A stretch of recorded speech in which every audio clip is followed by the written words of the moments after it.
Bible ஒண்ணு இருக்கு, தி temptation of Christ அப்படின்னு ஒரு முக்கியமான ஒரு சாப்டர், அதுவும் பைபிள்.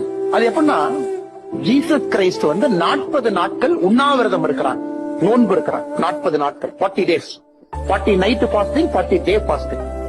அதுக்கப்புறம் ஒரு டெவில் வர்றாங்க ஜீசஸ் கிரைஸ்ட் கிட்ட. 40 நாள் விரதம் இருந்ததுக்கு அப்புறம், எனக்காக நீ பண்றியா, உனக்கு எல்லாம் கொடுக்கறேன்.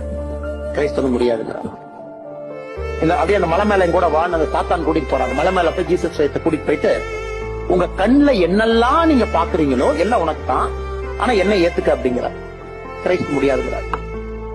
எதுக்கு? அதுலயும் ஒரு பாடத்தை இருக்கு, ஒரு ஆழ்ந்த ஒரு அணுகுமுறை இருக்குன்னா, the temptation of Christ and Bible. அதுவும் அவங்க எப்படி வச்சிருக்காங்க பாருங்க.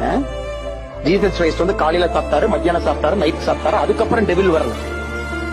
40 நாட்கள் விரதம் இருந்து உங்களுடைய சென்சஸ் எல்லாமே வீக்கஸ்ட் பொசிஷன்ல இருக்கு. நீங்க ஒரு நாள் விரதம் இருந்தாமே அப்படியே தட்டும். 2வது நாள் இருந்தீங்கன்னா யாரா 2 பேர்த்த திட்டலான்னு இருக்கும். 3 நாள் விரதம் இருந்தா யாரும் பக்கத்துல வந்துடாத ஓடி போயிடும். தலைவர் விரதம் இருக்காரு, பக்கத்துல யாரும் வந்துடாதீங்க, மூட் அப்செட்ல இருக்காரு. Irritation, tension, temptation. நான் ஸ்வீட்டே சாப்பிட மாட்டேன், 4வது நாள் கை அப்படி ஸ்வீட் பக்கம் போகும், ஸ்வீட்டை கொடுங்களேன், லைட்டா சாப்பிட்டுனா கொஞ்சம் பிபி எல்லாம் தெரியாது. அதனால அந்த டெம்டேஷன் ஆஃப் கிரைஸ்ட் 40th டே வைக்கிறாங்க. அத கிரைஸ்ட் தாண்டினாலதான் மகாபுருஷன் அப்படின்னு ஜீசஸ்